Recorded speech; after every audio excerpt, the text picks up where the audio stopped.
everyone, Charles Walhingford back again with another whiskey in a book, formerly known as cigar in a book, but now it's called whiskey in a book because YouTube doesn't like cigars. Anyhow, today we have Up from Slavery, autobiography of Booker T. Washington, and the distilled aged spirit, the whiskey today, is the Alexander Murray and Company Deanston 17 year. If you're not familiar with Alexander Murray, they are an independent bottler for Scotch. They are an independent bottler. And this one is a Deanston distillery. So that's in Scotland. So it's Scotch, single malt Scotch. And it's pretty damn good. It's nice and smooth, easy to drink if you like Scotch. And I believe you will enjoy it. I have other videos about it. Make sure you check those out. So let's talk about the book today, Up from Slavery. The biggest thing I pulled out, well, I pulled out a lot of big things, but one of the things I want to pull out is I did a little poll, short little poll, and I asked around. And I asked people who I thought that it would be extremely important if they knew who Booker T. Washington was. And everybody unanimously would say, yes, I know who Booker T. Washington is. Then I would move on and ask them, okay, what do you know about him? And unanimously, having a hard time with that word, they would say they didn't know. This is quite unfortunate and quite sad. At the same time, that was kind of me. I was not familiar with what Booker T. Washington did historically for the United States. And I'll say for the United States because that's what he did. He's an American. He did it for the United States. And that's how he thought too, reading this book. So what did he do?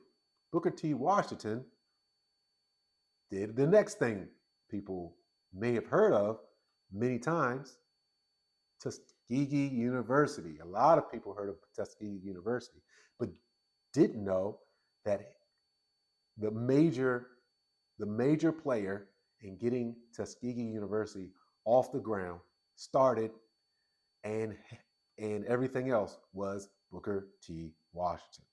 Being that he was the person that he is, I would say he was a major contributor, because that's what he would say. He would say he was a major contributor, but he wouldn't say anything else because he was such a humble man, such a humble man. But he literally built, in the most literal sense, built Tuskegee University from the ground up to the point where he made the bricks. Not that he laid bricks. He was a teacher, a professor. He was an educator. When they recruited the individuals who recruited Booker T. Washington to start at the time Tuskegee Institute, yet he was actually part of the physical, absolute building process of Tuskegee University, down to making the bricks, not just laying the bricks. That's amazing. That's awesome. And it is quite an accomplishment. Quite an accomplishment because he made I think it took 20 years, and he made an absolutely flourishing university where he was actually a slave himself, which is so great about the United States, where a slave can start a university in a matter of years. Not just a person with power or a person who has money, but a slave. Think about what other country could that exist where somebody can go from being lower than low,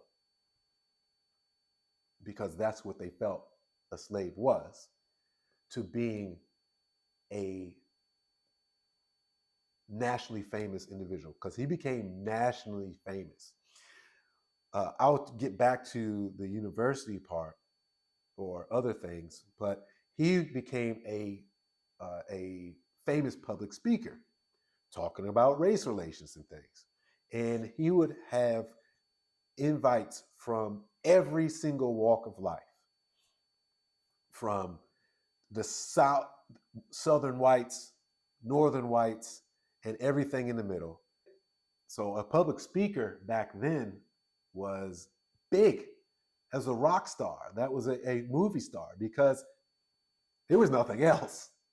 There's absolutely nothing else. Movies were not invented yet. There was no such thing as a movie then, moving picture or what have you. So that was it was amazing that he was able to accomplish so much in such a short amount of time after being a nobody.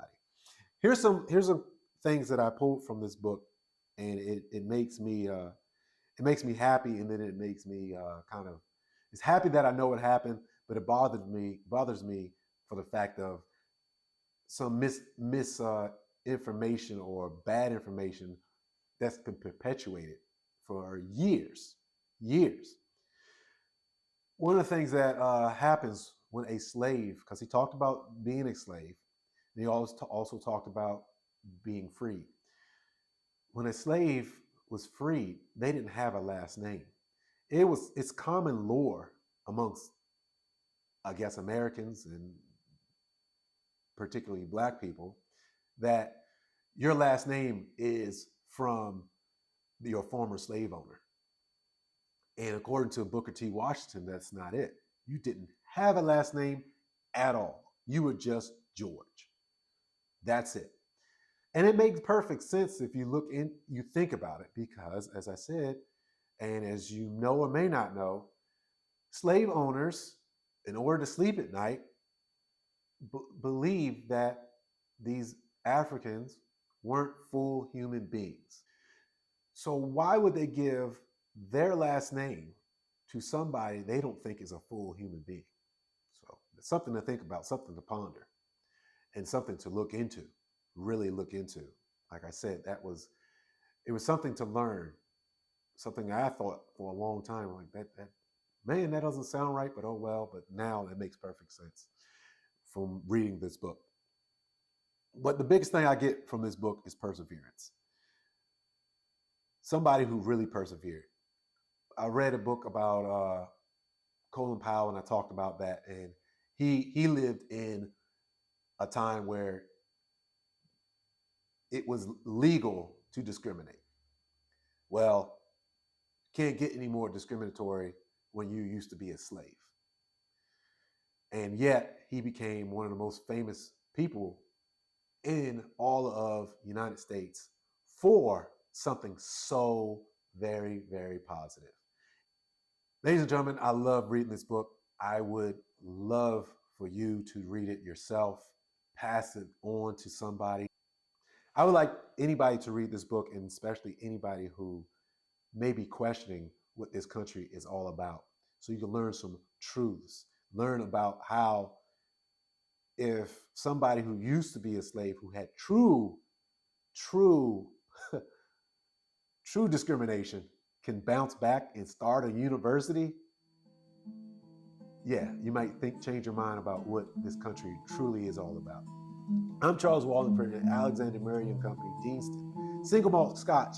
I forgot to mention 17-year and Up from Slavery. Autobiography of Booker T. Washington is how I would spend my